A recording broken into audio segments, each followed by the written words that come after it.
Eles levaram uma mulher para ser condenada, mas eles foram confrontados pelo próprio pecado.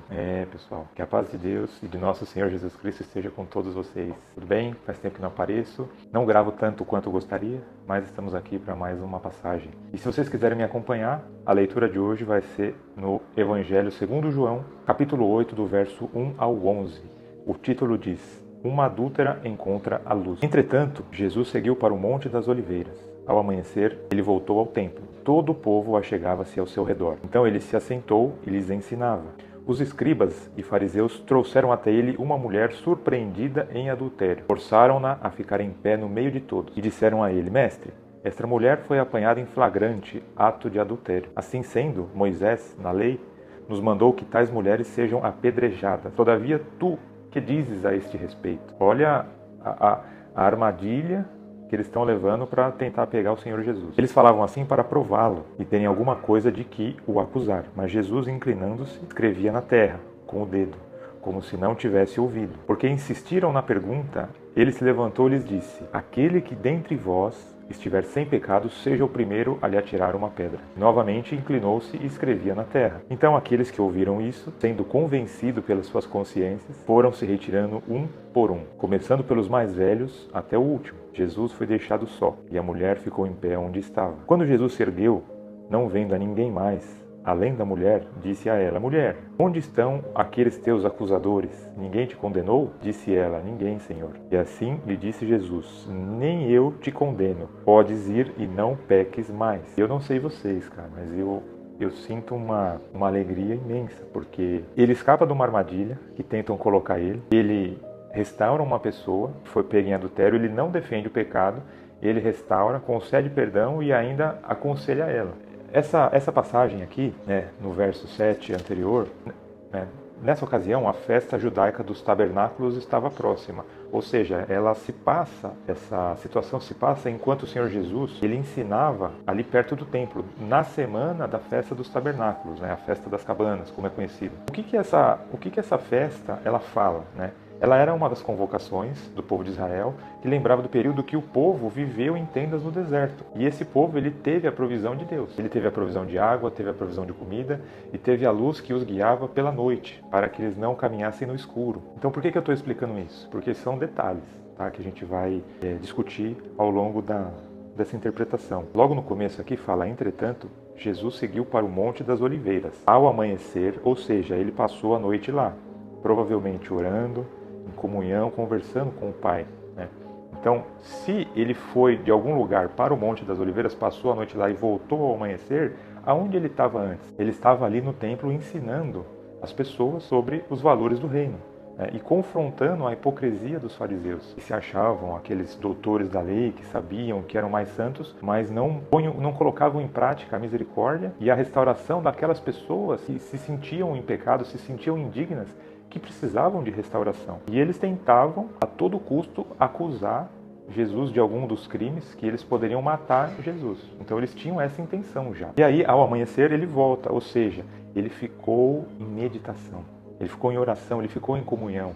Talvez ele chegou ali, a gente não sabe, porque não está escrito, mas com essa reflexão, ela me leva, né, me deixa a pensar. Porventura ele chegou ali no monte, ele se colocou de joelhos, ele olhou para o alto, ele falou: Pai, estão tentando me desarmar, estão tentando me matar. E pediu forças, e pediu que o Senhor não o deixasse, que o Senhor o desse forças para ele continuar com o seu propósito. E ele mesmo fala: Eu não vim para os sãos, mas senão para os doentes. Eu não vim para os justos, mas eu vim para os pecadores, né? Então, aquelas pessoas que se achavam justos, que se achavam sãos, eles eram tão cheios de si, os fariseus, que eles desprezavam aquelas pessoas que precisavam, sim, da graça, da restauração, de ajuda, de perdão, de acolhimento. Então, esses escribas e fariseus, eles trouxeram até ele uma mulher que foi surpreendida em adultério. Aqui tem um detalhe: se foi a mulher surpreendida em adultério, ela não adulterou sozinha, ela adulterou com um homem, né? Não diz aqui, mas aonde estava o homem? Eles só arrastaram a mulher para lá. E aí eles comentam, ele fala assim: Mestre, a gente até chamou ele de mestre. A hipocrisia devida, como quem dizendo assim: se você é o mestre, se você sabe tudo. Essa mulher foi pega em adultério. Pela lei de Moisés, elas deveriam ser apedrejadas até a morte. E tu, o que dizes? Jesus, por certo, como ele passou a noite no Monte das Oliveiras, ele já sabia o que ia acontecer, ele já sabia os testes que ele passaria, as hipocrisias e as armadilhas, porque quando nós estamos cumprindo um propósito que o Senhor nos prepara, Ele nos guia, Ele nos enche do seu Espírito, Ele nos derrama sabedoria. Às vezes sabedoria terrena, para poder lidar com as situações, e às vezes sabedoria espiritual, uma sabedoria que não vem da terra, não vem de estudo, mas vem senão do Espírito Santo, esse que foi derramado após a partida de Jesus. Mas vamos voltar ao cerne da questão.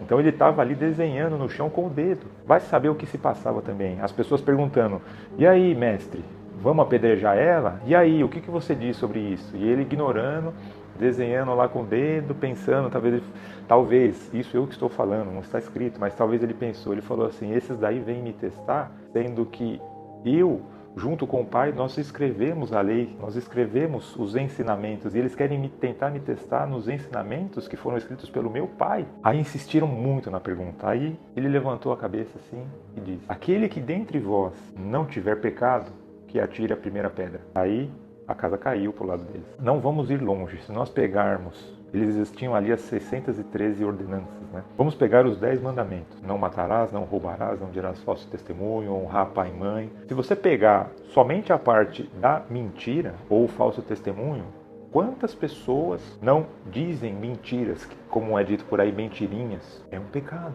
Quantas pessoas por aí não tiram vantagem ou não cobiçam coisas alheias? Também é um pecado. Então, quando ele fez essa pergunta, aquele que dentre vós estiver sem pecado, seja o primeiro a tirar a pedra. Ninguém teve coragem, porque a consciência de cada um, na hora, ela fez aquela análise em fração de segundos. Ó, você não pode atacar, você fez tal coisa. Ó, não ataca porque nós fizemos aquilo. Não ataca porque a gente pensou aquilo. Não ataca.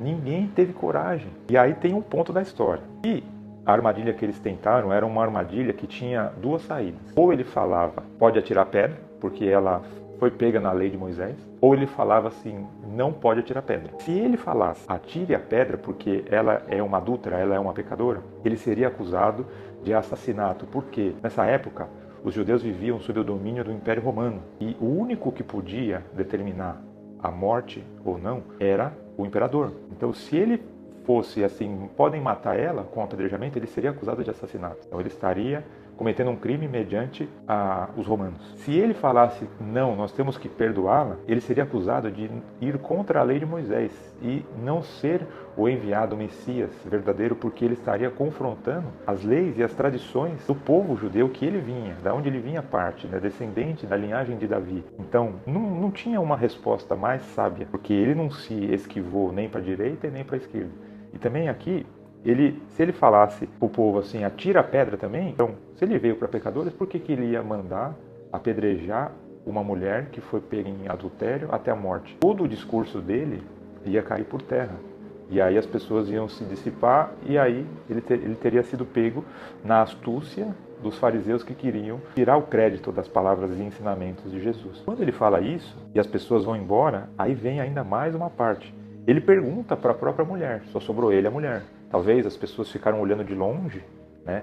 Ninguém ficou ali perto, porque já todo mundo tinha pecado, todo mundo foi embora. Cadê aqueles teus acusadores, mulher? Ninguém te condenou, como quem dizendo, ué, não tem ninguém santo aqui? Só ficou ele lá. E ela? Ela falou, não tem ninguém, Senhor. E aí vem a maravilhosa que é a graça. Ele falou, nem eu te condeno. Podes ir e não peques mais. Irmãos, eu acho isso maravilhoso. Por quê? Quando ele fala, nem eu te condeno, ele está apresentando a graça a ela. O que é a graça? A graça é um benefício, um presente que é dado a alguém que não merecia. A mulher era adúltera, ela não merecia, mas ainda assim ela recebeu. Nem eu te condeno. Mas, ainda tem a segunda parte, vai, não peques mais. Porque o que eu vejo, às vezes, muitas pessoas querem fazer um uso indiscriminado da graça redentora, da graça salvadora. As pessoas acham que a graça é uma licença para pecar, é uma licença para que você se mantenha em pecado. Fala assim, ninguém é santo, todo mundo peca. Então a pessoa consciente do pecado, ela permanece repetindo 1, 2, 3, 100, 50, 200 e continua vivendo em pecado.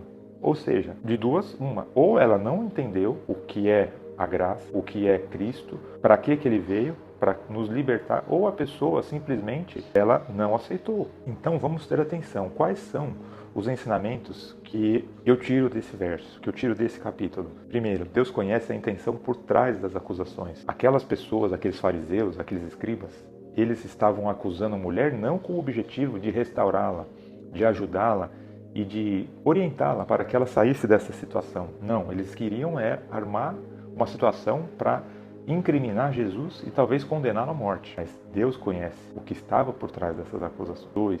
Ninguém tem autoridade para condenar o outro como se fosse puro diante de Deus. O que eu mais vejo, não porque eu gostaria, mas porque isso está ficando muito evidente, né, nesses últimos tempos, o que eu vejo são pessoas apegadas a regras impostas pelo homem e criadas pelo próprio homem para ficar apenas segregando as pessoas que chegam às igrejas e têm um único objetivo, que é a salvação, que é se integrar, que é buscar uma palavra de consolo. Se você pensar, a igreja, ela existe para que as pessoas vivam em harmonia e em comunhão, né? A igreja é o corpo de Cristo, né? Que vai se casar ali nas bodas, com o noivo que é Cristo. Só que a noiva deveria viver em comunhão, como se fosse um hospital. Tem as pessoas que cuidam ali, que exercem um papel como enfermeiros, né? Que cuidam, que trocam feridas, fazem suturas e ajudam aquelas pessoas que chegam machucadas e oprimidas, que ajudam elas a se recuperar. Mas muitas vezes o que a gente vê é essas pessoas que deveriam fazer isso, que deveriam ajudar as pessoas que chegam oprimidas, elas acabam oprimindo ainda mais.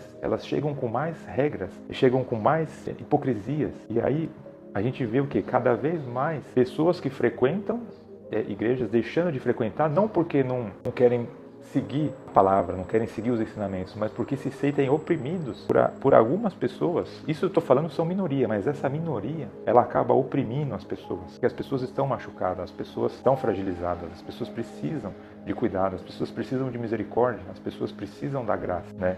Você vê que aqui nenhum daqueles fariseus, os mestres da lei, aquelas pessoas que eram os líderes da sinagoga, ninguém teve coragem de pegar uma pedra e tacar. Por quê? Porque todos tinham pecado. Então, se todo mundo tem pecado, para que ficar acusando o outro? Para que ficar apontando? A gente não precisa mais disso. A gente precisa de pessoas que ajudem, pessoas que sarem, pessoas que resgatem, pessoas que olhem no olho da pessoa e realmente sintam o momento que aquela pessoa está passando, sintam a dor que ela está passando. Lembrem que o reino dos céus, ele é sobre pessoas, ele é sobre perdão, sobre amor, sobre misericórdia, sobre graça. Ele não é sobre acusação, sobre ser mais santo que os outros, sobre ficar ali cumprindo uma série de rituais e costumes. Não é sobre isso. O reino é sobre pessoas. Não esqueçam disso. Terceiro, a graça de Cristo não é permissão para continuar em pecado. Então, vamos ter cuidado. Não é porque Cristo morreu pelos nossos pecados e padeceu na cruz e ele veio para os doentes e veio para os pecadores. Só que não seja hipócrita de ficar vivendo indiscriminadamente, pecando, quando você tem consciência, porque o pecado, ele produz a morte, já produziu a morte de Jesus. Quando você fica repetindo pecados conscientes, é como se você ignorasse a morte que Jesus teve por nós. Então toma cuidado, porque isso daí pode sair caro. Não é que vai ter uma punição, porque o Senhor, ele é longânimo, ele tem paciência com o ser humano, com o homem, com o pecador. Só que tudo tem um limite. Toma cuidado. Digo isso não para vocês, eu digo isso para nós, porque eu também sou humano. Eu também tenho todos os limites que vocês têm. E eu me coloco sempre aqui como uma pessoa de igual para igual. Eu não tenho cargo nenhum em igreja, não tenho estudo teológico, não tenho função, nada. Aqui é como se fosse uma ovelha falando com outra ovelha. Não me coloco como pastor, como bispo, como pregador, não. Aqui eu estou trocando uma ideia sobre a palavra de ovelha para ovelha, de irmão para irmão. Tá? Vocês sempre me entendam assim. Não falo aqui como quem está com algum conhecimento ou quem está livre de alguma coisa. Não. Tudo isso que eu converso é fruto das minhas leituras e meditações em cima disso, que é a palavra. Quarto, Cristo não veio para deixar o pecador esmagado pela culpa, mas ele veio para restaurá-lo, reintegrá-lo. Aquele que está doente, que seja curado. Aquele que vive em pecado, que seja livre do pecado. Muitas pessoas não entendem que o pecado ele é uma prisão. Por isso que tem uma parte na palavra que está escrito assim: conhecereis a verdade e a verdade vos libertará. Libertará de quê? Do mundo, do astuto, do tentador? Te libertar do pecado. Porque o pecado é como se você estivesse num emaranhado. Você não percebesse. Você acha que você pode parar a hora que você quiser. Mas tenta parar de alguma coisa que você gosta de praticar. Você, por exemplo, que gosta de falar mentira. Tenta parar de falar mentira.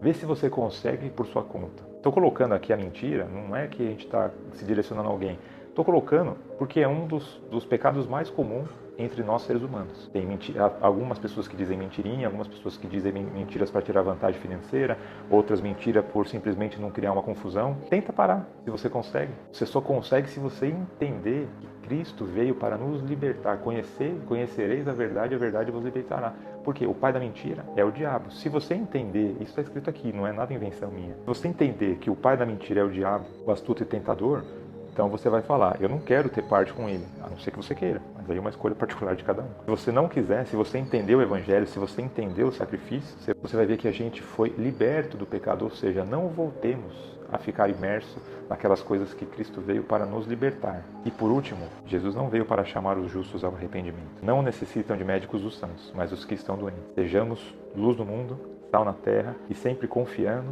que Jesus Cristo é o verdadeiro Messias. Tamo junto, até a próxima.